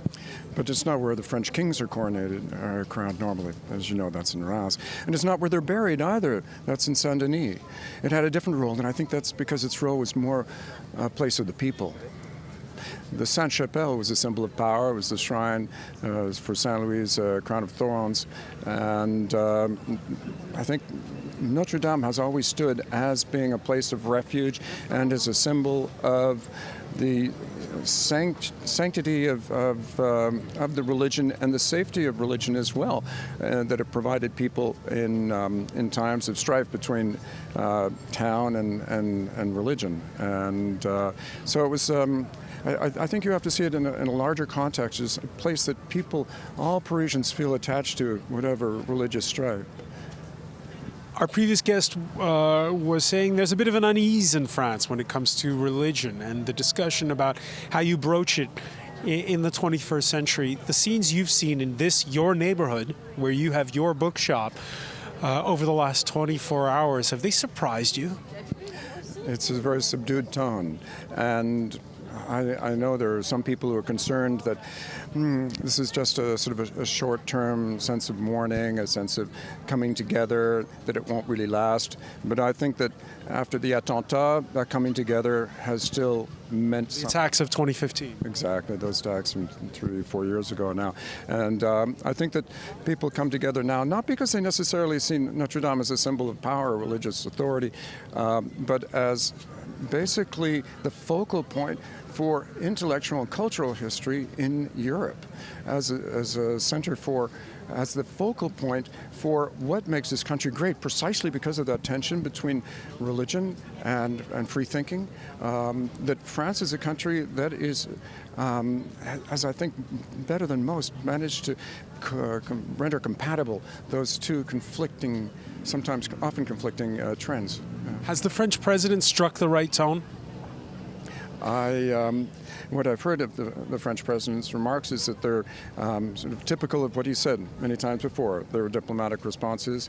I wouldn't say that he's gone far enough, though, to really capture the importance of this this monument. But it's more than a monument. It's sort of the seat of the French soul, I would say, in a way that really brings together all French people. There's been also, the first controversies, the talk about the Restoration Fund and one-upmanship among some of the country's richest men over contributing to that fund. It's almost overshadowed the story of all the people who've been donating from pocket of 5 or 10 euros. Some people hailing that notion of solidarity. Yeah, perhaps you've heard about the French bookseller in Senlis, who's starting an initiative that every bookseller who sells a copy of Notre-Dame de Paris, the Hunchback of Notre Dame, give the full profit from that sale to the Reconstruction Fund. In a way, whoever buys the book not only learns about the cathedral and the history of Paris, but is making a small but still significant contribution to rebuilding the cathedral. What I'm really concerned about now is what this cathedral will look like in the next few months when the scaffolding goes up. Will we see sort of a replica of the cathedral as it should be on front in those plastic sheets that cover the scaffolding, or will we see the logos of major corporations who generously are making donations, but are they expecting that they'll be given some publicity in return? All over Paris now we see scaffolding, even over the Institut de France, one of the most important buildings in Paris, that have advertising slogans, pictures that are 4 or 5 stories tall. I'd hate to see that over Notre Dame. So I'm telling people, go over, take a look at it now, because this is the last time you may see it in its medieval way for many years to come, before that scaffolding comes back down again.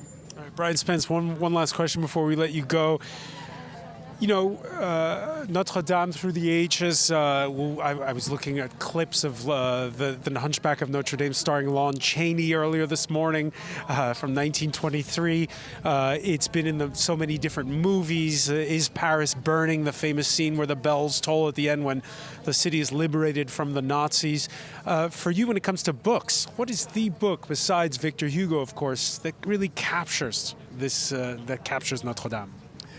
Well, I'd say that the one for the English-speaking world is a book by Alan Temko. It's just called Notre-Dame de Paris, and unfortunately it's hard to find now. But if you can get a copy of it, rush out and get it before it becomes in short supply. It'll tell you all the background to the building of the cathedral and its ongoing history. And there are not enough books in English on Notre-Dame de Paris, its construction and its significance, but that's one I suggest. All right, and if you need more suggestions, it's very easy. Brian Spence, the Abbey Bookstore, which is located, as you say, 100 meters from the cathedral. Many thanks for being with us here on France 24.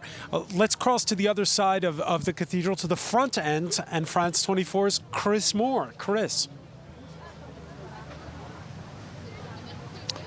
Thanks, Francois. Yes, there's a lot of people milling about just over the River Seine from Notre Dame. A lot of people contemplating what happened yesterday. Parisians, visitors. I'm joined by Ilham, who is originally from Morocco. Tell us about yourself. So I'm really sad for actually what happened here. Not only because I live in Paris, but actually Notre-Dame is part of the World Heritage. So I think as a human also, I'm really touched by what happened. And I live and I work not far from here, so Notre-Dame is part of my daily life actually. So I'm really, really sad for what happened. So how did it feel when you saw the flames erupting from it for the first time? It was terrible actually, because you just see like one of the daily sceneries that you live with, and you see all that beauty. And actually I'm a civil engineer, so I appreciate Notre-Dame not just because it's a monument, but also for the architectural beauty of it, and for it's more, it touches me a bit more, I would say. You were telling it was like one of the first places that you always brought people who come to see you here in Paris to visit. What do they think of it? Indeed. Whenever I get visits from people from my homeland, from Morocco or friends, one of the first monuments I came to show them is actually Notre-Dame. And Notre-Dame actually is present in the imaginary of all people, not only French people actually. I was 4 maybe when I heard of Les Misérables, and then of Victor Hugo, and then of Quasimodo. So yeah, they do, people like actually Notre-Dame, and people know Notre-Dame and are sad for what happened here. What about the city of Paris? You said you've been here 7 years. It's been an eventful 7 years, to say the least. It has been quite, there has been a lot of movement. I hope that a brighter future is waiting for Paris. But anyway, let's be optimistic about what's happening, and let's see that, okay, there has been this fire, but you see, Notre-Dame is still beautiful. So let's hope for the best for Paris. Ilham, thank you very much. Let's hope for the best for Paris. It's a message you hear a lot here on the banks of the Seine. A lot of people, obviously after the shock of what happened yesterday, already starting to think about rebuilding. Obviously there will be a lot of money put up for that effort.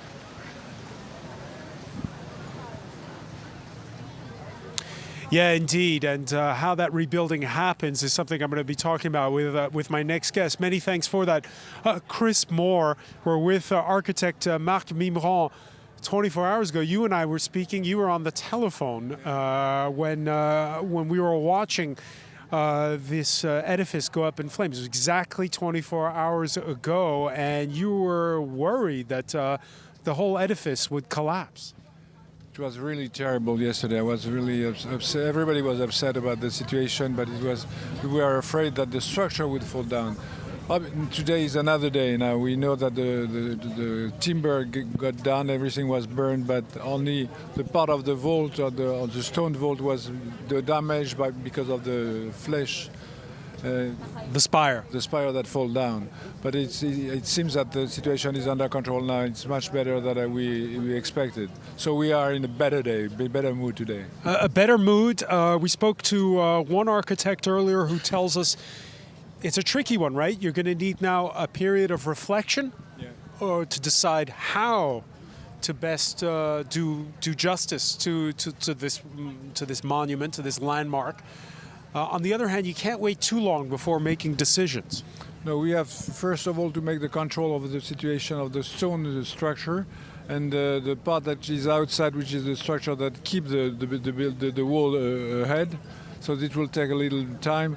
We have to be careful about the water also, because of the water that have been thrown on the floor. And then we have to put some reinforcement all over the place where it's needed. And then we'll begin the time of the reconstruction. But hopefully the tower are not damaged, the 2 towers are not damaged, and the walls are not damaged, because the structure, a Gothic structure would push on both sides. So if the structure has been damaged, we have to rebuild the whole part of the stone, which means a lot of work. Much more than the wood, timber. And how's the prognosis on that? I really don't know, but I'm confident that we can make it as soon as possible. We saw wood go up in flames that, was from the original building of the of the cathedral. And so at this point in time, what can we say about the foundation of it? The foundation, I'm not. If the water is not still in place too long, it won't be damaged. The main difficulty was the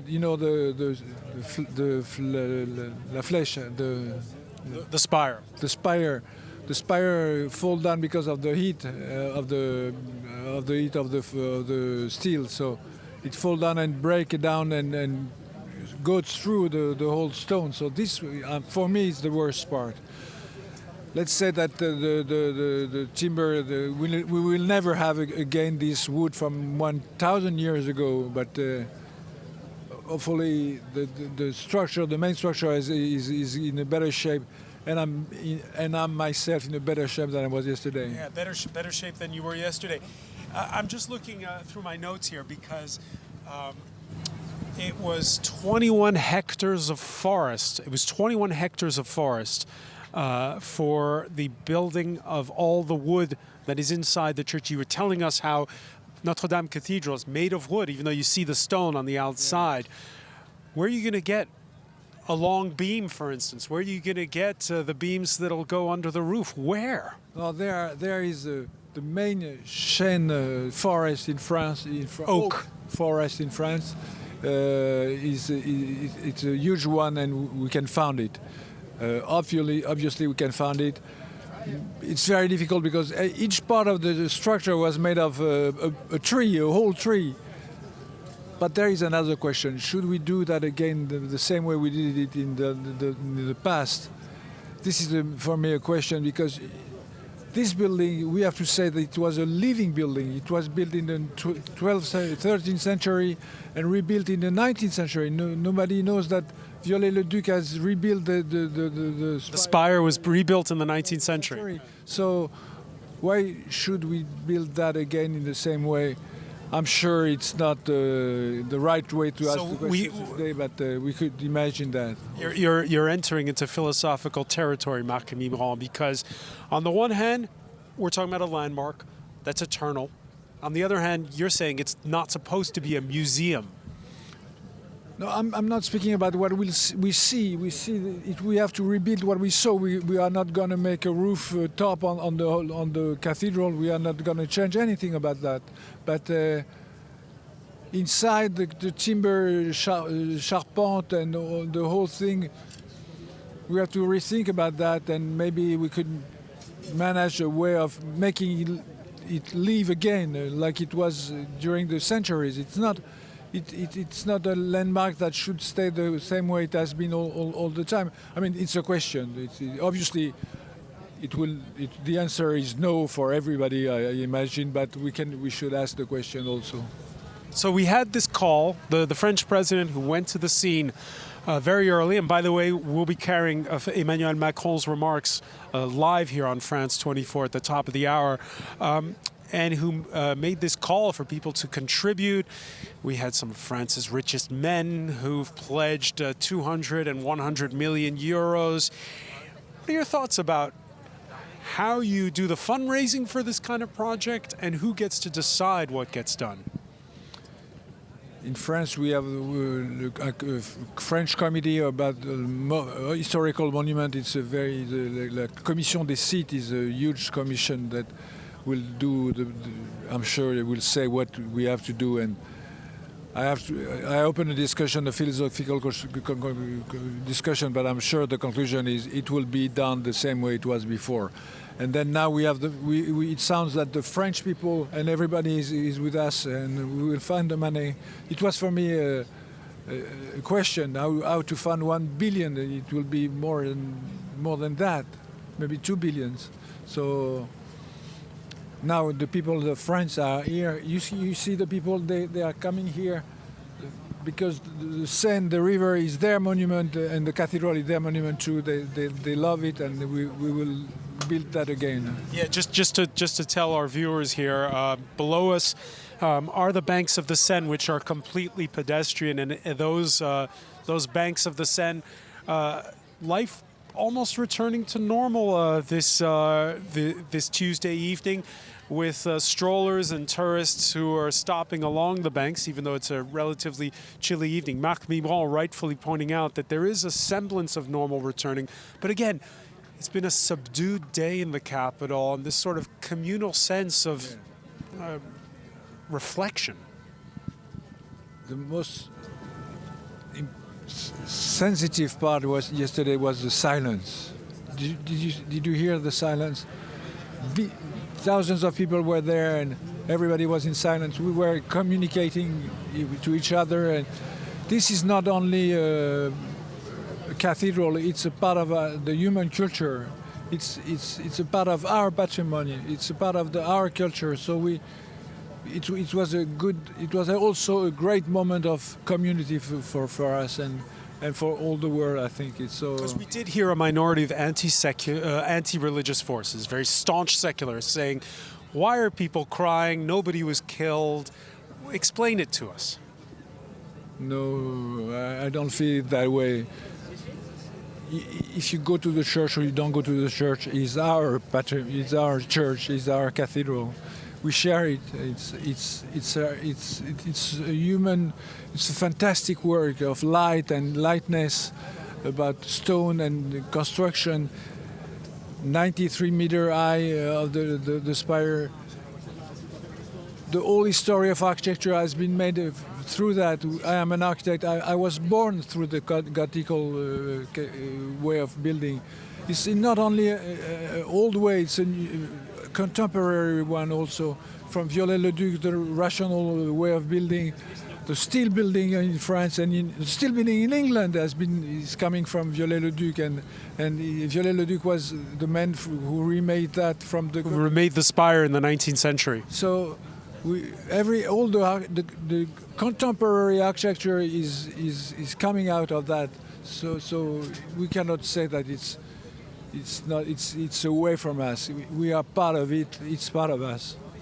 All right, I want to thank you so much, Marc Mimran, for being with us here on France 24. And it's good to see a smile back on your face after yesterday when we really feared the worst.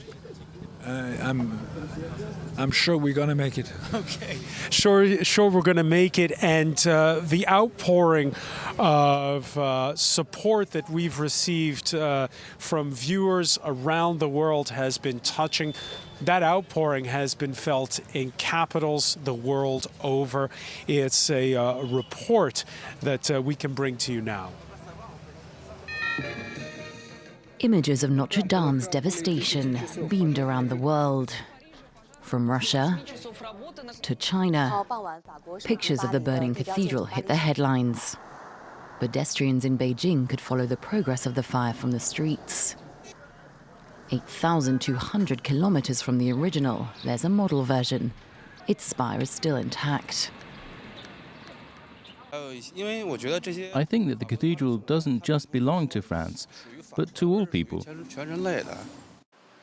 In Beirut, the image of Notre Dame in flames made the front pages. Many are saddened by the blaze. The Christian population is particularly touched. It was very sad. It's my heart that's burned. It's life, it's history, it's France. On another continent, Mexicans react to the news. In this majority Catholic country, the fate of the church is all anyone can talk about. We're stunned, shocked by what's happened there. It's a symbolic building for Paris. In the US, Donald Trump reminisced about his recent visit to the church. It's a part of our lives. That's a truly great cathedral. And I've been there and I've seen it, and there's no cathedral. I think I could say there's probably no cathedral in the world like it. It's a terrible scene. Messages of support flooded in from Europe overnight. This morning, the president of the European Commission, Jean-Claude Juncker, pledged an emergency aid package for the reconstruction of the cathedral. Yeah, and the French really touched by those outpourings of support that we've seen from around the world. Live coverage of the events surrounding, including that speech we're expecting from France's president. You can find it right here on France 24 and on France24.com.